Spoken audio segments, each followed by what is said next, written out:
জাতীয় নাগরিক পার্টিতে তীব্র অভ্যন্তরীণ বিতর্ক।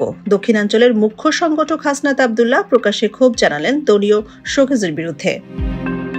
কক্সবাজার সফর ও বিদেশি রাষ্ট্রদূতের সঙ্গে গোপন বৈঠকের গুজব ঘিরে দলে দেখা দিয়েছে অভ্যন্তরীণ টানাপোড়েন। ঘটনার সূত্রপাত ৫ আগস্ট, যখন গণ অভ্যুত্থান দিবসের রাষ্ট্রীয় আয়োজন এড়িয়ে কক্সবাজারে বেড়াতে যান এনসিপির শীর্ষ ৫ নেতা। এরপরই রাজনৈতিক অঙ্গনে শুরু হয় গুঞ্জন, সাবেক মার্কিন রাষ্ট্রদূত পিটার হাসের সঙ্গে নাকি হয়েছিল গোপন বৈঠক। তবে এসব গুজব উড়িয়ে দিয়ে হাসনাত আব্দুল্লাহ শোকজের জবাবে বলেন, দলের উচিত ছিল গোয়েন্দা সংস্থা ও অসৎ মিডিয়ার বিরুদ্ধে ব্যবস্থা নেওয়া, কিন্তু উল্টো মিথ্যা অভিযোগে আমাদেরই শোকজ করা হয়েছে।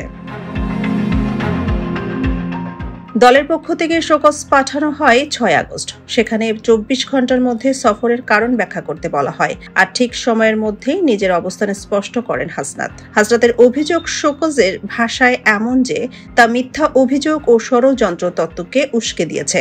দলীয় সূত্রে জানা গেছে, এনসিপির মধ্যে একটি বিশেষ গোষ্ঠী এসব নেতার বিরুদ্ধে অভিযোগকে উস্কে দিচ্ছে। তবে দলের কেন্দ্রীয় কমিটি এখনো আনুষ্ঠানিকভাবে কোনো সিদ্ধান্ত জানায়নি।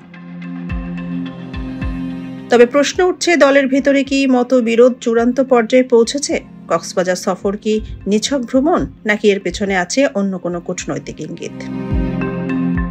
সোনিয়া খান, খবর সংযোগ।